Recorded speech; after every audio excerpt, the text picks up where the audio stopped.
Greetings, YouTube. Today I want to ramble a bit about scarcity in RPGs, and this is more sort of a ramble, and it's more sort of an opinion than anything else. So I wouldn't blame you if you didn't want to watch this. Um, so, what I want to talk about is how to make, or how I perceive games to be better when things are scarce, when players don't always get what they want. Um, in fact, when most of the times they don't get what they want. This goes to basically every aspect, whether it's magical artifacts or that brand new spaceship, or the godly intervention to rescue or to the party, or to punish the adversaries, whether it's having that shining sword, or whether it's access to certain skills, and so on. And I think it's best to start very, very low. For example, I always like I'm generally someone who likes low power play over the high power play. So, for example, I always think that playing neonates in Vampire is much more interesting than Ankylea or Elders, for example. Simply because you have to be more on your toes, because you have to think and work with what you have, rather than just saying, oh, let me just think, yeah, I have exactly the right answer for that, it's an automatism, and it dissolves. When you are a neonate and you have 3 discipline points, then more than likely or not, you will have to find a way to deal with the situation at hand through the methods or means you already have. And that's going to be much more of an interesting story.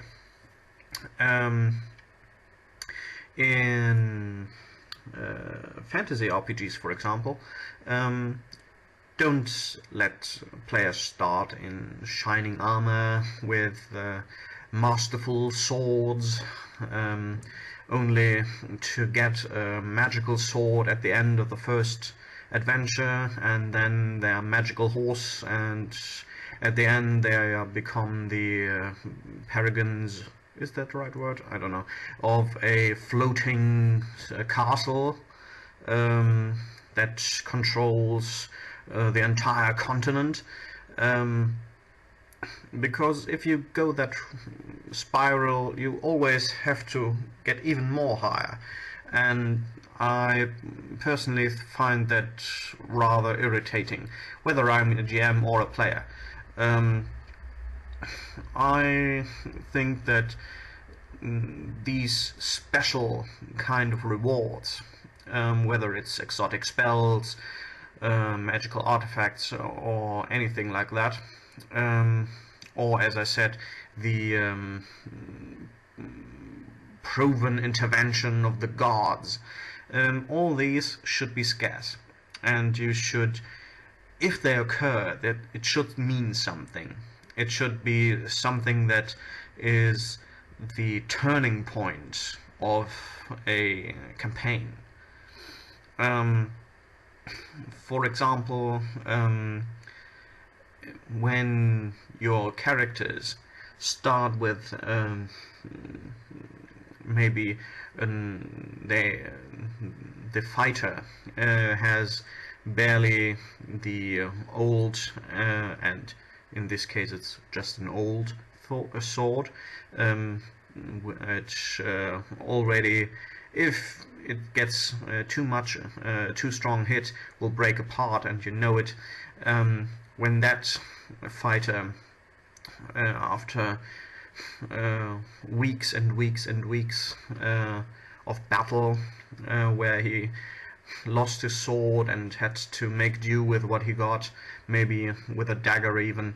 When that fighter finally is handed the sword, brand new sword, by his liege, that's powerful.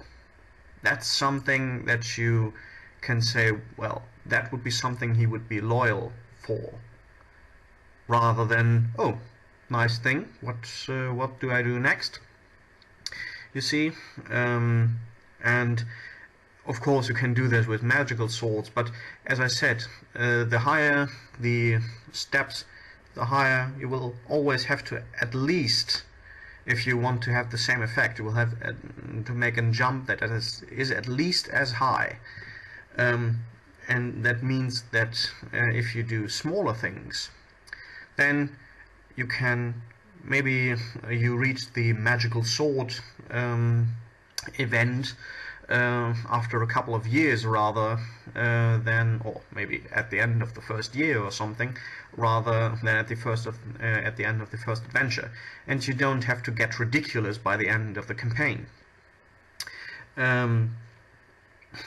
For example, I played for 6 years in a game, and I think the amount of magical artifacts we entirely got, where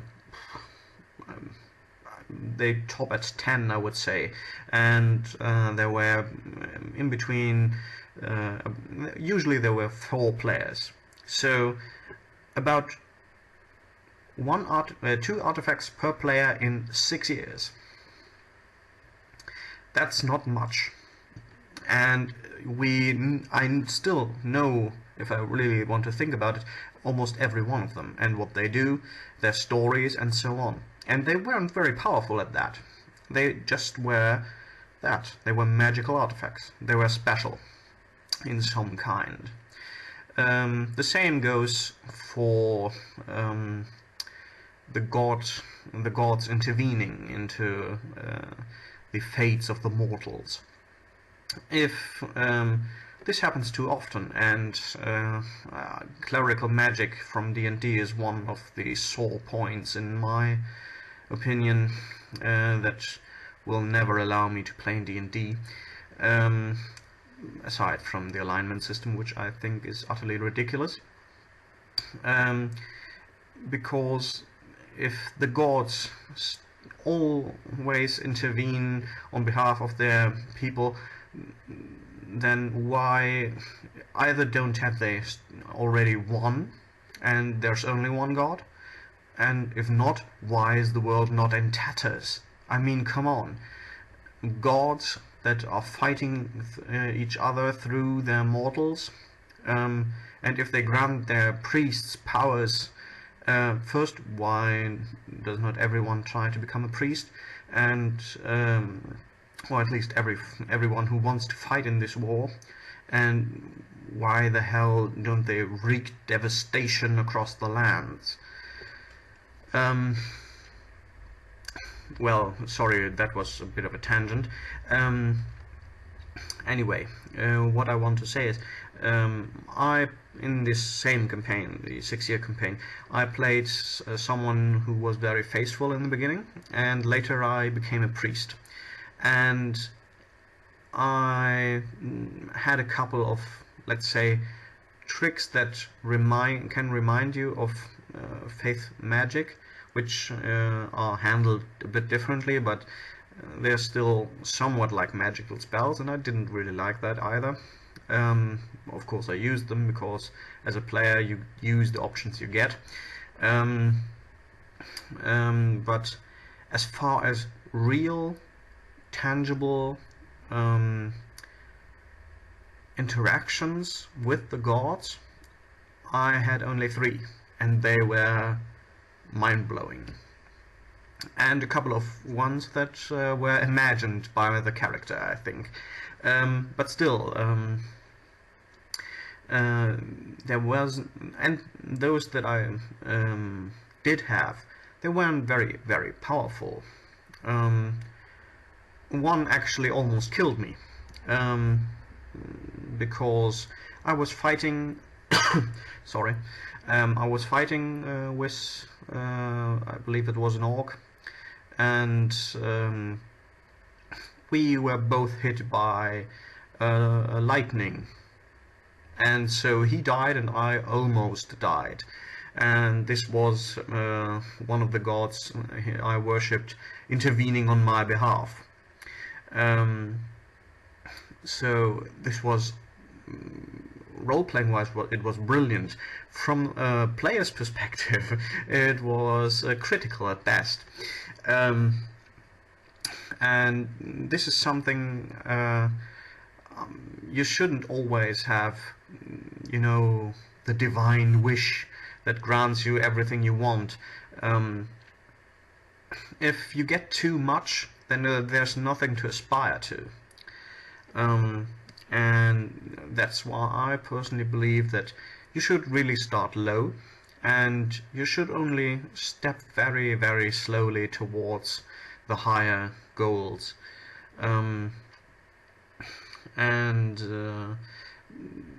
Take realism into account. For example, again to the swords.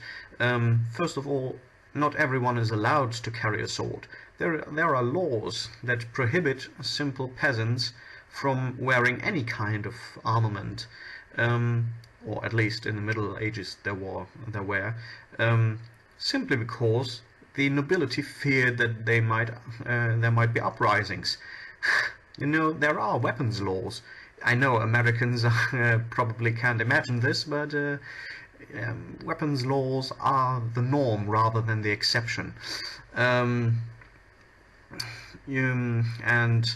even when you fulfill the laws, you still have to find a smith that is able to craft a sword that will withhold any blow. Yeah, so that's also a point. And the same holds for magic and so on. Try to keep it as the influences of all these special things as small and low as possible.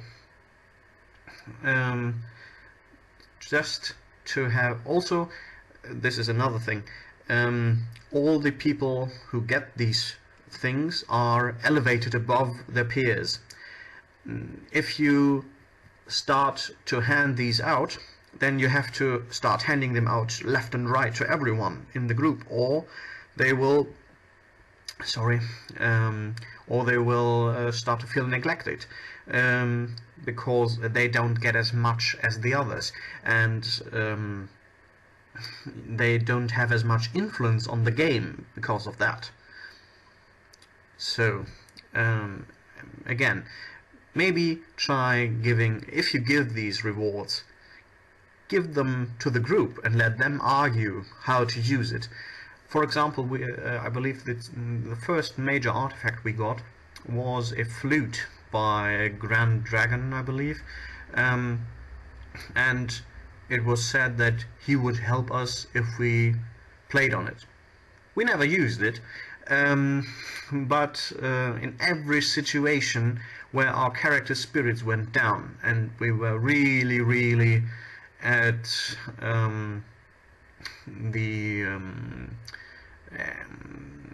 the edge of what we could accept, we could always say, well, we could use the flute.